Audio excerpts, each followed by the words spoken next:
তো দেখো, এখন আমরা ত্বরণ এবং মন্দন এই বিষয়টা নিয়ে জানবো। তো আমি ভার্সেস দিয়ে লিখেছি, কিন্তু ত্বরণ আর মন্দন মোটামুটি একই জিনিস।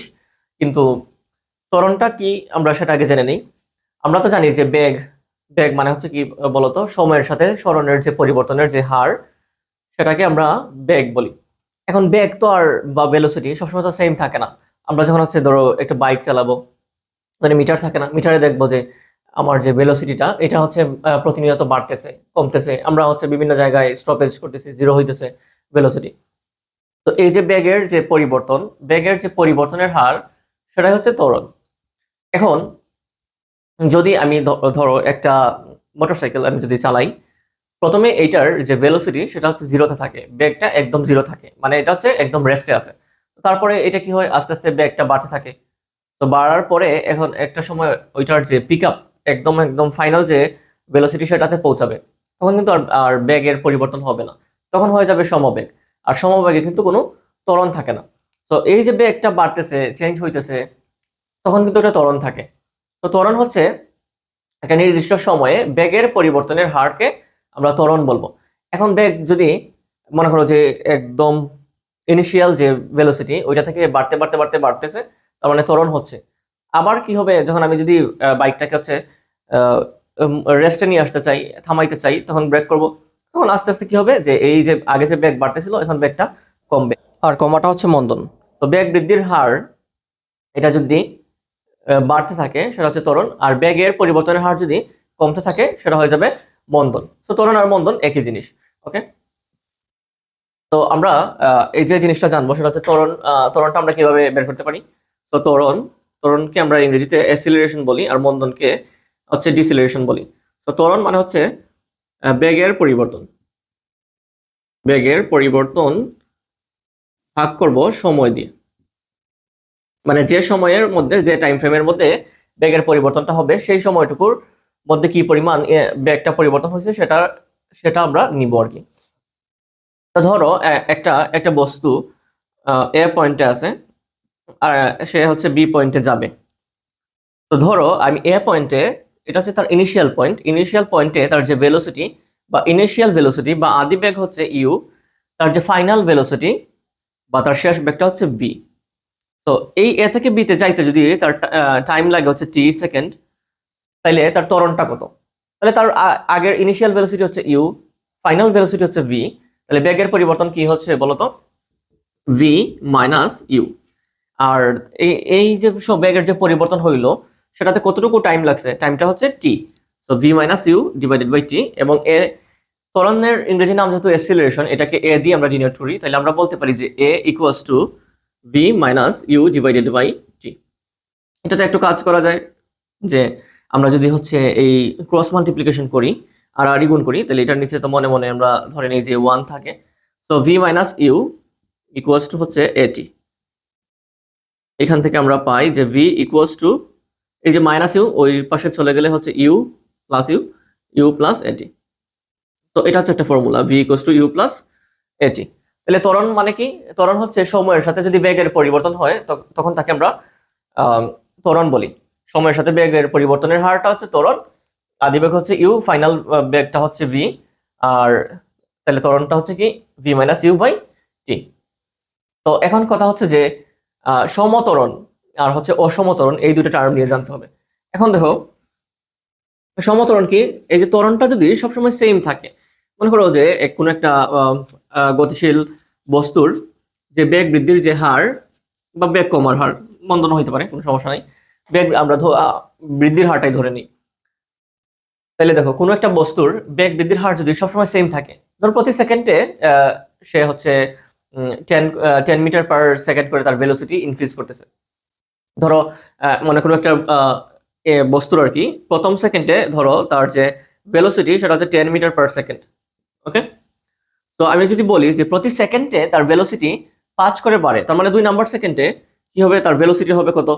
15 মিটার পার সেকেন্ড। তারপরে হচ্ছে 3 নাম্বার সেকেন্ডে যাওয়ার পরে তার ভেলোসিটি কত আসবে? 20 মিটার পার সেকেন্ড। তো দেখা গেছে যে এই যে প্রতি সেকেন্ডে 5 5 করে বাড়তেছে, তাহলে এটা হচ্ছে সমত্বরণ। তাহলে আমরা সমত্বরণের ডেফিনেশনটা এইভাবে দিতে পারি যে কোনো বস্তুর বেগ বৃদ্ধির হার যদি সবসময় সেম থাকে তবে তাকে আমরা সমত্বরণ বলতে পারি। তার মানে ত্বরণের পরিবর্তন বেগের পরিবর্তন যদি সবসময় সেম হয় তখন তাকে সমত্বরণ বলি। এখন অসমত্বরণ কি তাইলে? অসমত্বরণ হচ্ছে দেখা গেছে যে কোনো একটা বস্তুর যে বেগ বৃদ্ধির হার এটা হচ্ছে মানে একবার এক এক রকম হইতেছে। ধরো আমরা যখন বাইক চালাবো তখন তো পিক আপটা একবার এক এক রকম দিব। আমার সামনে একটা বস্তু চলে আসলো, গাড়ি চলে আসলো, আমি স্পিডটা একটু কমাবো, পিক আপটা কম দিব, মোশনটা কমাবো। আবার হচ্ছে ধরো খালি পাইছি, আবার স্পিড বাড়াবো, ভেলোসিটিটা বাড়াবো। তো দেখা গেছে যে ওইখানে আমার ভেলোসিটিটা সবসময় আমরা সেম ভাবে বাড়াই কমাই না, তখন গিয়ে অসমতরণ চলে আসে। তার মানে বেগের যে পরিবর্তন ওইটা বারবার চেঞ্জ হয়। তো দেখা গেছে যে অসমতরণের ক্ষেত্রে কি হবে, যে এটা ধরো প্রথম সেকেন্ড, এটা হচ্ছে দ্বিতীয় সেকেন্ড, এটা হচ্ছে তৃতীয় সেকেন্ড। তো দেখা গেছে যে প্রথম সেকেন্ডে তার বেগ ছিল কত, সেটা হচ্ছে 10ই ধরে নিলাম, 10 মিটার পার সেকেন্ড। পরবর্তীতে দেখা গেল 13 হয়েছে, তার মানে হচ্ছে কত বাড়ছে, এই 1 সেকেন্ডে তার ভেলোসিটি যে পরিবর্তন সেটা হচ্ছে 3 মিটার পার সেকেন্ড। মানে আগে ছিল 10, পরে হয়েছে 13। আবার দেখা গেল 3 নাম্বার সেকেন্ডে যাওয়ার পরে 13 থেকে হয়ে গেল মনে করো যে 20 মিটার পার সেকেন্ড। তো এইটা হচ্ছে কি, এই যে অসমতরণ, এটা হচ্ছে কি অসমতরণ। প্রতি সেকেন্ডে বেগের যে পরিবর্তন এটা হচ্ছে বারবার হচ্ছে কি হইতেছে, চেঞ্জ হইতেছে। দেখো এই সেকেন্ডে বেগের পরিবর্তন হচ্ছে কত, 3, আর এই 1 সেকেন্ডে বেগের পরিবর্তন হচ্ছে কত, 7। তাহলে এটা হচ্ছে অসমতরণ। এখন আমরা চারপাশে যে জিনিসগুলো দেখি সবগুলোই হচ্ছে অসমতরণ, কারণ এই যে সমতরণে একদম সবসময় একই হারে বেগটা চেঞ্জ হবে, বাড়বে, কমবে, এরকম কিন্তু আমরা দেখি না। ওকে, কারণ আমাদের অনেক স্ট্রাগল থাকে, অনেক কিছুর বাধা থাকে, তো সবসময় সেম হয় না। তাইলে এই অসমতরণ যদি হয়, এই হিসাব নিকাশটা তো অনেক বেশি কঠিন হয়ে যাবে, কারণ বারবার ভেলোসিটি চেঞ্জ হইতেছে। আমার দেখা যাচ্ছে প্রতিটা স্টেপে স্টেপে এত কাজ করতে হবে যে ওইটা আমাদের জন্য বের করা খুবই মানে কঠিন হয়ে যায় এই লেভেলে অন্তত। ওইটার জন্য ক্যালকুলাস লাগে। তো আমরা এই এসএসসি ফিজিক্সে এই জন্য সবকিছু ধরে নিই যে আমরা সমতরণে চলতেছে, সবকিছু সমতরণে, অসমতরণ আমরা কোনো কিছু চিন্তা করব না। তো এখন সমতরণের একটা এক্সাম্পল হচ্ছে যে আমরা পড়ন্ত বস্তুর যে গতিটা সেটা হচ্ছে একটা সমতরণে চলে। তারা দেখা যাচ্ছে একটা পড়ন্ত বস্তু উপর থেকে ছেড়ে দিলে সে প্রতি সেকেন্ডে 9 মিটার পার সেকেন্ড হারে তার বেগটা বৃদ্ধি করে। দেখা গেছে যে প্রথম সেকেন্ডে যদি 9.8 হয়, পরবর্তীতে 9.8 প্লাস 9.8 মানে 19.6 মিটার পার সেকেন্ড বেগ এসে যাবে। মানে প্রতি সেকেন্ডে তার বেগটা 9.8 মিটার পার সেকেন্ড করে বৃদ্ধি পাবে। তাহলে ওইটা হচ্ছে সমতরণ। এছাড়া বাকি যা কিছু দেখি আমরা সবকিছু কিন্তু আসলে অসমতরণ। ওকে, তো আশা করি ত্বরণ আর হচ্ছে মন্দন। আর মন্দন হচ্ছে কি, মানে হচ্ছে কমবে, বেগটা হচ্ছে কি হবে, কমবে, তখন হয়ে যাবে মন্দন আর কি।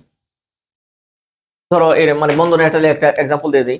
ধরো হচ্ছে কোনো কোনো একটার চলন্ত গাড়ির আর কি, আমি যখন থেকে হিসাব করবো, যে দেখা গেল যে প্রথম সেকেন্ডে আমি দেখলাম যে তার যে ভেলোসিটি সেটা হচ্ছে ধরো দেখলাম যে 20 মিটার পার সেকেন্ড। ওকে, পরবর্তীতে দেখলাম যে 2 নাম্বার সেকেন্ডে ওইটা কমে হয়ে গেছে 17 মিটার পার সেকেন্ড, মানে বেগটা হচ্ছে কমতেছে। আবার দেখা গেছে যে 3 নাম্বার সেকেন্ডে সে হয়ে গেল কত, ধরো 12 মিটার পার সেকেন্ড। তাহলে এই যে চেঞ্জটা হইতেছে, দেখো কমতেছে, ভেলোসিটিটা কমতেছে, সময়ের সাথে সাথে ভেলোসিটি কমতেছে, তার মানে এটা হচ্ছে মন্দন। এটা এটা মন্দনের মানগুলো নেগেটিভ আসে। যেমন ধর আমি যদি এরকম চিন্তা করি যে এই টাইম ফ্রেমের মধ্যে, এই 1 সেকেন্ডের মধ্যে আমার ত্বরণটা কত, তাহলে আমি যদি ত্বরণটা বের করতে চাই, ত্বরণ মানে কি হচ্ছে বলতো, শেষ বেগ v minus U divided by T. তাহলে এই যে আমার যে শেষ বেগটা হচ্ছে কত, 12, আর আমার যে আদি বেগ এখানে এই টাইম ফ্রেমের মধ্যে আদি বেগটা হচ্ছে 17 ডিভাইডেড বাই কত, এই যে 3 মাইনাস 2, মানে বেগের সময়ের পরিবর্তন, সময় তো 1 সেকেন্ড, 2 থেকে 3-এ গেলে তো 1 সেকেন্ডই হয়, তো এখানে 1। দেখো 12 থেকে 17 যদি তুমি মাইনাস করো, -5 আসতেছে। তার মানে এটা মন্দন। এটা থেকে আমি বুঝবো যে এটা হচ্ছে কি, মন্দন হয়েছে। মানে ভেলোসিটিটা 5 মিটার পার সেকেন্ড কমছে 1 সেকেন্ডে। 1 সেকেন্ডে বা প্রতি সেকেন্ডে এটার ভেলোসিটিটা 5 মিটার পার সেকেন্ড করে কমতেছে। ওকে, এখন ত্বরণের একক আর মাত্রাটা একটু দেখে নেই। তো ত্বরণ মানে হচ্ছে কি, বেগ বেগ বেগের পরিবর্তন ভাগ হচ্ছে সময়। তো ত্বরণ হচ্ছে বেগের পরিবর্তন, বেগ ধরে নেই, বেগ বাই সময়। বেগ মানে বেগের পরিবর্তনই চিন্তা করে নিবা। এই যে এখন আমরা তো আগের যে লেকচারটাতে আগের লেকচারটাতে এই যে বেগের একক তো দেখছি, বেগের একক হচ্ছে কি, মিটার পার সেকেন্ড, আর সময়ের যে একক সেটা হচ্ছে সেকেন্ড। তাহলে এটা কি হবে, এখানেও মাইনাস ms ইনভার্স 1 আর এখানে হচ্ছে s, তাহলে এটা হয়ে যাবে ms ইনভার্স 2। এটা সূচকে তোমরা যারা ম্যাথ করবা সূচকে দেখবা যে এটা কিভাবে হয়, এটা আমি এখানে দেখাইতেছি না। তারপরে হচ্ছে এটার, তাহলে এটা হচ্ছে একক। মাত্রাটা কি হবে? মাত্রা আগের ক্লাসে দেখাইছি যে বেগের মাত্রা ভাগ হচ্ছে সময়ের মাত্রা, তাই না? তাহলে বেগের মাত্রা হচ্ছে lt ইনভার্স 1। এটা কিভাবে আসছে? এটা বেগের ক্লাসে দেখাইছি। আর হচ্ছে সময়ের মাত্রা হচ্ছে t, তাহলে এটা হবে কি lt ইনভার্স 2।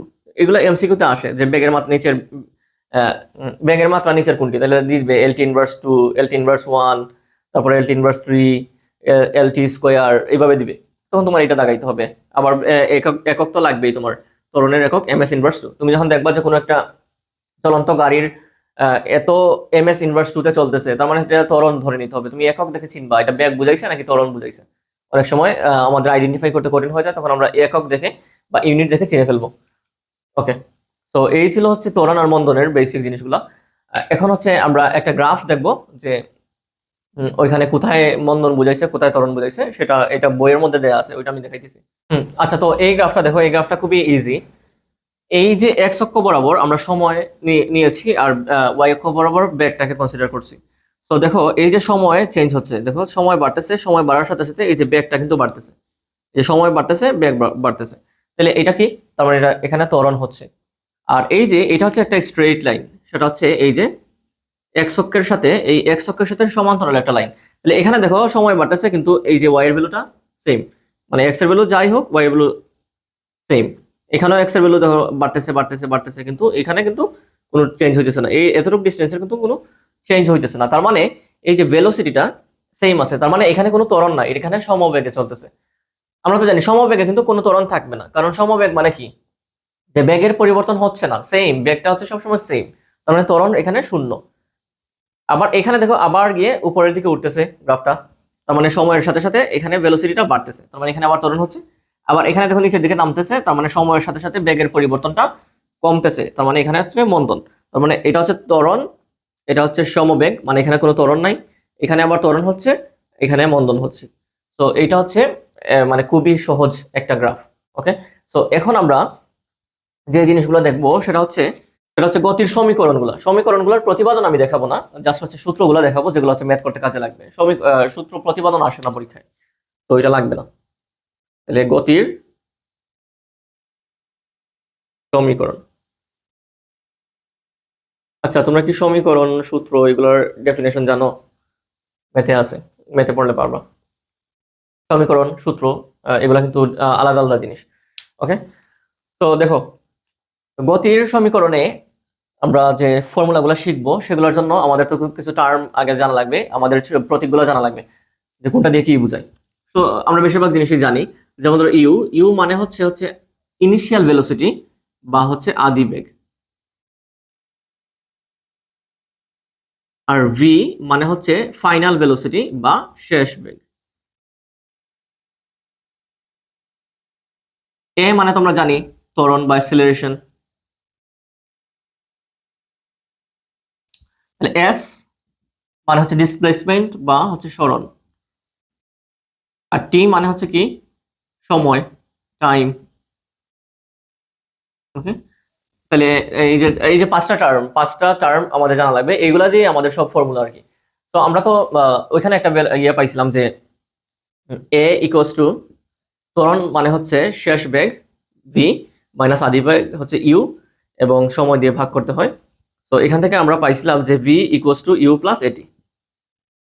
এটা হচ্ছে আমার 1 নম্বর সমীকরণ। গতির সমীকরণের প্রথমটা হচ্ছে এটা, v equals to u plus a t. এখন একটা ফর্মুলা শিখতে হবে, সেটা হচ্ছে v square equals to u square plus 2as। এটা হচ্ছে 2 নম্বর। এগুলো তোমরা শিখবা, মুখস্থ করবা। এখানে তো আমি পরিচয় করে দিয়েছি যে কোনটা কি বোঝায়। তারপরে হচ্ছে s equals to u t plus half a t square, এটা তোমরা মুখস্থ করবা 3 নম্বরে। তারপরে তোমরা শিখবা যে s equals to u plus v divided by 2 into হচ্ছে টি। এই যে এখানে কয়টা ফর্মুলা লিখলাম? 4টা ফর্মুলা লিখলাম। এই 4টা ফর্মুলা তোমরা ভালো করে শিখবা। আর আরেকটা ফর্মুলা আছে সমবেগের ক্ষেত্রে, দেখো সমবেগে তো কোনো ত্বরণ থাকে না, তাই না? তো সমবেগের ক্ষেত্রে এখানে লিখি এটা, সমবেগের ক্ষেত্রে s ইকুয়ালস টু ভিটি, এটা আমরা ইউজ করবো, s equals to v t. So এটা হচ্ছে আমার 5 নাম্বার, এটা যেহেতু 4 এটা হচ্ছে 5। সো এই 5টা ফর্মুলা যদি আমরা শিখি তাহলে হচ্ছে আমরা খুব ভালোভাবে এগুলোর ম্যাথ করতে পারবো। আর একটা ব্যাপার আছে যে ওইখানে দেখো, এখানে v equals to u plus এটি প্লাস প্লাস, এই যে এটাতে প্লাস প্লাস প্লাস ইউজ করছি। তো এগুলো অনেক জায়গায় তোমরা দেখো যে মাইনাস দেয়া। তো মাইনাস কখন দেওয়া হয় বলতো? যদি ত্বরণ না হয়, যদি মন্দন হয়, মানে আমার বেগ বৃদ্ধির হারটা কমতেছে, যদি বলে দেয় পরীক্ষা যে এটা মন্দন হচ্ছে, বা আমি যদি দেখি যে বেগটা কমতেছে, তখন ডিরেক্টলি এখানে মাইনাস ইউজ করতে পারি। বুঝা গেছে? আর নর্মালি যদি আবার এই ফর্মুলা দিয়ে ইউজ করতে পারি, প্লাস থাকবে কিন্তু ত্বরণের ভ্যালুটা মাইনাস বসাই দিব যদি মন্দন বলে।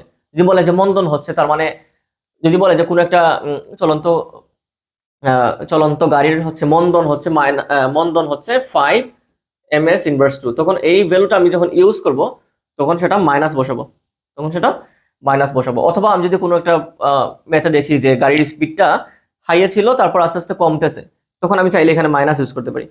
চাইলে না মাইনাস ইউজ করতে হবে। আর প্লাস ইউজ করলে এর ভ্যালুটা নেগেটিভ বসাইতে হবে, তাও একই জিনিস আসে। ধরো এর ভ্যালুটা যদি আমি তখন মাইনাস বসাই, প্লাসে মাইনাসে এখানে অটোমেটিকলি একটা মাইনাস চলে আসবে। তো আলাদা করে ওই মাইনাসের ফর্মুলা শেখার দরকার নেই। আমি যদি দেখি মন্দন হচ্ছে, তখন এর ভ্যালুটা নেগেটিভ বসাই দিব, তাইলেই হবে। এর ভ্যালুটা তখন নেগেটিভ বসাবো, -5 বসাবো, তখন এখানে আলটিমেটলি প্লাসে মাইনাসে মাইনাসই চলে আসবে। তো আলাদা করে আবার অনেকেই আছে কি করে যে এখানে মাইনাস বসায় আবার পণ্ডিতি করে ওইখানেও মাইনাস বসায়, সো আবার মাইনাস মাইনাস আবার প্লাস হয়ে যায়। সো আলটিমেটলি মানে আনসারটা ঠিক মতো আসে না। তো এটা হচ্ছে গতির সমীকরণ। এই 5টা formula, v equals to u plus A T, v square equals to u square plus 2as, s equals to ut plus half A T square, s equals to u প্লাস v by 2 into t, s equals to vt। এই 5টা formula হচ্ছে সব সময় মনে রাখা লাগবে। এই 5টা ফর্মুলা তুমি মনে রাখতে পারলে তুমি ম্যাথগুলো করতে পারবা। ওকে, এখন এই রিলেটেড ম্যাথ আমি দেখাবো অনেকগুলো তোমাদেরকে। তো গতির সমীকরণ রিলেটেড জিনিসগুলো এখানে এতটুকুই আর কি আমাদের আছে।